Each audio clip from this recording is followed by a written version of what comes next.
Hello everyone, my self सी भद्रेश शाह।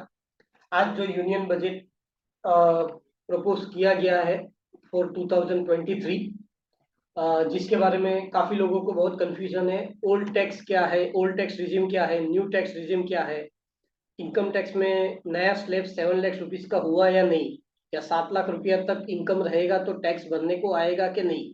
तो उसके बारे में आज हम लोग डिटेल में डिस्कशन करेंगे। तो personal income tax propose as per union budget 2023।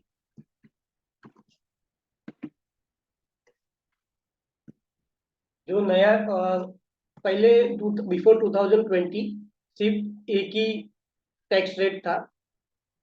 2020 में दो टैक्स रेट प्रपोज किए गए। तो एक ओल्ड टैक्स रेट है और एक जो है नया टैक्स रेट है। ज्यादातर ये देखने में आया है कि लोग आज भी ओल्ड टैक्स रेट में जाते हैं। रीजन मीन कि ओल्ड टैक्स रेट में हम सब डिडक्शन ले सकते हैं, एग्जेम्पशन का बेनिफिट ले सकते हैं। लेकिन नए टैक्स रीजन में मोर देन 70 एग्जेम्पशन हम लोग क्लेम ही नहीं कर सकते। For example, interest on housing loan, home loan, ATC, ATD. तो वेरियस डिडक्शन हम लोग न्यू टैक्स रीजन में क्लेम ही नहीं कर सकते। कई लोगों को कंफ्यूजन है कि इनकम टैक्स का स्लैब 5 लाख है या 2.5 लाख रुपया है। To be very correct, income tax का स्लैब जो है अप टू 2,50,000 रुपीज है, जिसको प्रपोज करके 3 लाख किया गया है।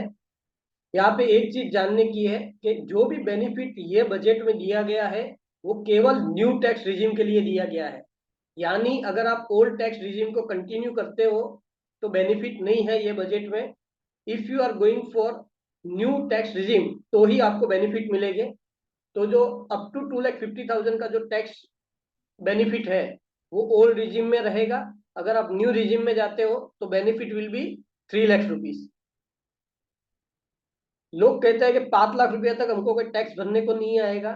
तो रीजन क्या है कि अगर आपका इनकम करंट में 5 लाख रुपीज तक रहेगा और कोई आपका इनकम नहीं है, तो सेक्शन 87A के हिसाब से मैक्सिमम डिडक्शन 12,500 रुपया टैक्स का होता था। तो अगर कोई 5 लाख रुपया इनकम कमाता है तो उसका टैक्स लायबिलिटी आता है 12,500 रुपीज। गवर्नमेंट ने डिस्काउंट दिया है 12,500 रुपये का, जिसको टेक्निकली बोलते हैं टैक्स रिलीफ। तो टैक्स भरने का हो जाता है जीरो। तो न्यू टैक्स रिजीम में गवर्नमेंट ने वो 5 लाख रुपए का लिमिट को 7 लाख रुपीज कर दिया है। तो अगर नेक्स्ट ईयर कोई 7 लाख रुपीज का इनकम अर्न करेगा और वो न्यू रिजीम में जाएगा तो उसको एक भी रुपया टैक्स भरने को नहीं आएगा, क्योंकि जो टैक्स का डिस्काउंट था वो 5 लाख की बढ़ा के 7 लाख रुपया किया गया है। लेकिन केवल न्यू टैक्स रिजीम में। अगर आप ओल्ड टैक्स रिजीम कंटिन्यू करोगे तो आपका लिमिट रहेगा 5 लाख रुपीज ही। तो मैंने कहा जो भी बेनिफिट है न्यू टैक्स रिजीम में दिया गया है। अभी ये new tax regime old tax regime क्या है? अब तक डिफॉल्ट जो था ओल्ड टैक्स रिजीम था। आपको जाना है तो आप सिलेक्ट कीजिए न्यू टैक्स रिजीम में। यूनियन बजट 2023 से डिफॉल्ट हो गया न्यू टैक्स रिजीम।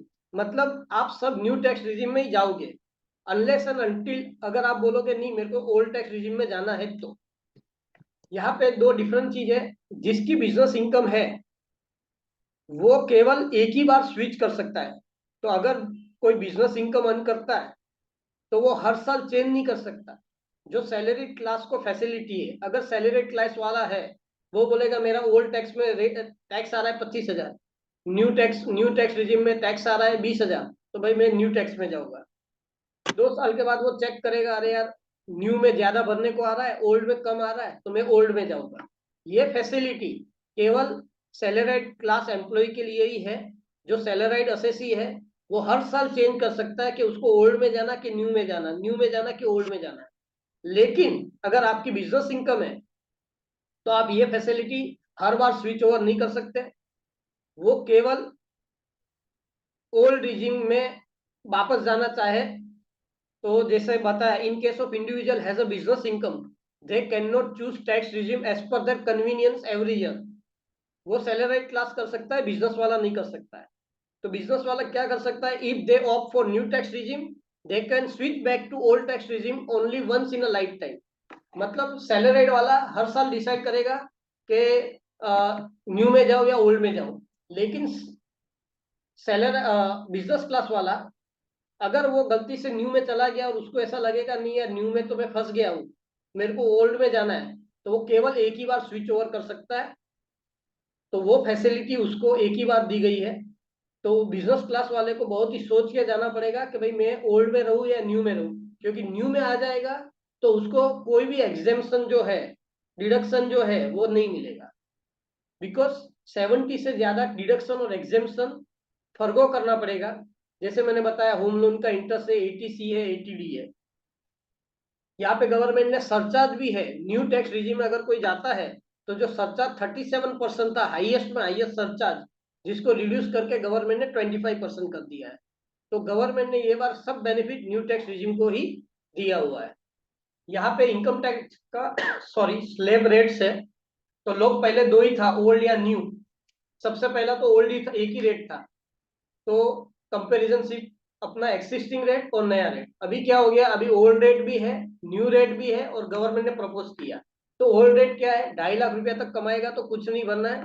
5 लाख तक कमाएगा तो 5% भरना है।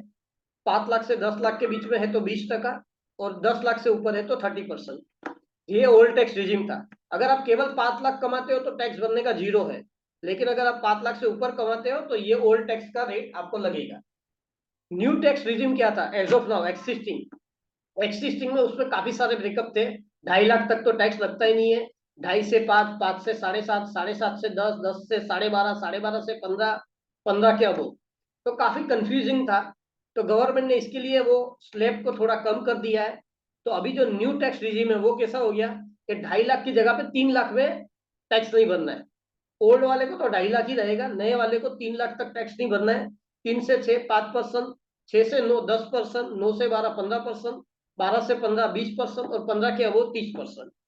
तो ये न्यू टैक्स रिजीम है जो प्रपोज किया गया है। 3 लाख तक कोई टैक्स नहीं, फिर 5 10 15 20 और मैक्सिमम 30%। तो यहाँ पे अभी जिसको ओल्ड में रहना है वो ओल्ड टैक्स रिजीम में जाएगा, और जो न्यू में रहना चाहेगा या न्यू में शिफ्ट होना चाहेगा उसके लिए नया टैक्स रेट आया हुआ है। यहाँ पे अभी मैंने 3 सिनारियो बताए हैं एक इजी कैलकुलेशन के लिए, कि अगर कोई आदमी 60 इयर्स के नीचे है, अगर वो 16 लाख रुपया कमाता है तो क्या उसका टैक्स लायबिलिटी रहेगा। अगर वो 30 लाख रुपया कमाता है तो क्या टैक्स लायबिलिटी रहेगा। अगर वो 45 लाख रुपया कमाता है तो क्या टैक्स लायबिलिटी रहेगा। तो पहला, अगर कोई आदमी 16 लाख रुपया कमाता है और अगर वो उसने होम लोन लिया है, तो इंटरेस्ट का उसका 2 लाख का पेमेंट जाता है। वो LIC भी भरता है, समझो 1.5 लाख रुपए का LIC या प्रिंसिपल पेमेंट है। 25,000 का समझो मेडिकल इंश्योरेंस भी भर रहा है। तो अगर 16 लाख रुपया आदमी कमाता है और ये तीनों चीज उसका है, तो अगर वो न्यू में जाएगा तो उसको ना तो होम लोन का डिडक्शन मिलने वाला है, ना तो ETC मिलने वाला है, ना तो ATD मिलने वाला है। तो अगर वो जूने में कंटिन्यू करेगा तो इसको ये तीनों बेनिफिट मिलेगा। 2 लाख का माइनस भी मिलेगा, 1.5 लाख का भी माइनस मिलेगा, और 25,000 का भी माइनस मिलेगा। तो अगर वो ओल्ड टैक्स में जाता है तो उसका टैक्स हो जाएगा 187,200। अगर वो नए में जाता है मतलब एज ऑफ नाउ तो 2,26,200। और जो बजट ने उसको बेनिफिट दिया है, मतलब जो बजट ने नया, ये अगर नेक्स्ट ईयर में क्या रेट होगा अगर वो न्यू में जाता है तो 187,200। तो एज ऑफ नाउ मतलब करंट ईयर में अगर वो ओल्ड में रहता है तो उसको बेनिफिट है, क्योंकि ओल्ड में रहेगा तो उसको टैक्स भरने को आता है 187,200। लेकिन वही इंसान अगर जो प्रपोज किया गया है बजट में, तो दोनों टैक्स उसका सेम आ रहा है। तो अगर वो आदमी आज की तारीख में न्यू में है और नेक्स्ट ईयर भी वो न्यू में जाएगा तो उसका 39,000 का इनकम टैक्स बचेगा। सेकेंड सिनारियो, अगर वो 30 लाख रुपया कमाता है, बाकी सब सिनारियो सेम है, तो ओल्ड में 6,24,000 का रेट रहेगा, न्यू में एज ऑफ नाउ 6,63,000 का टैक्स आता है। और ये जो बजट ने जो बेनिफिट दिया है वो कैलकुलेशन करेंगे तो टैक्स हो जाएगा कम, 6,24,000। तो जो न्यू रिजीम में आज है और न्यू रिजीम में बजट के बाद हो गए तो उसमें भी टैक्स का बेनिफिट होता है 39,000। और लास्ट सिनारियो, अगर कोई इंसान 45 लाख रुपीज कमाता है, सेम ATC ATD और इंटरेस्ट ऑन हाउसिंग लोन है, तो ओल्ड के अंदर उसका रेट आएगा 10,92,000। आज की तारीख में जो न्यू रिजीम है उसमें रेट आएगा, टैक्स भरने को आएगा 11,31,000। और जो बजट ने प्रपोज किया है कि बहुत सारे बेनिफिट हम लोग आपको दे रहे हैं, तो वो सिनारियो में टैक्स कम हो जाएगा 10,92,000, यानी 39,000 का टैक्स बचेगा। तो यानी मोटा मोटी कह सकते हैं कि जो न्यू रिजीम में आज है और बजट के बाद जाएगा तो उसको 39,000 बचेगा अगर वो 16 लाख कमा रहा है तो। अगर वो 30 लाख कमा रहा है तो भी उसका 39,000 बचेगा, और अगर वो 45 लाख रुपया कमा रहा है तो भी उसका 39,000 बचेगा। तो यानी मोटा मोटा बोल सकते हैं कि भाई टैक्स में आपको 39,000 का बेनिफिट हुआ। ये बजट में सबसे बड़ी बात ये है कि इलेक्शन के हिसाब से ये बजट था, क्योंकि ये लास्ट बड़ा बजट है। 2024 में इलेक्शन है, तो नेक्स्ट ईयर को इतना बड़ा बजट आएगा नहीं। तो एक बड़ी बात है राहत की कि टैक्स में कोई इंक्रीज हुआ नहीं है। जो सैलरीड एम्प्लॉय 7 लाख रुपीज ही कमा रहा है उसको एक भी रुपया भरना नहीं है, क्योंकि उसको डिफॉल्ट में नए में ही जाना है और एक भी रुपया भरना नहीं है। और जो ओल्ड वाले हैं उसको सोचना है कि भाई न्यू में जाऊं कि नहीं जाऊं। मैक्सिमम टैक्स बेनिफिट जो टैक्स पेएबल क्लास है उसको 39,000 रुपीज का हुआ है।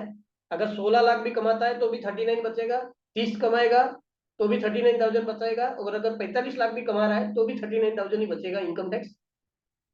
तो नए रिजिम में 39,000 का टैक्स का बेनिफिट है, और अप टू 7 लाख रुपीज तक जो सैलरीड पर्सन है तो उसको एक भी रुपया भरना नहीं है। तो ये है कि, और सबसे सुकून की बात, कोई भी टैक्स में इंक्रीज नहीं हुआ है। आपको और भी कोई बजट का क्वेरी रहेगा आप कमेंट सेक्शन में डाल सकते हैं। Signing off, CA Bhadresh. Thank you.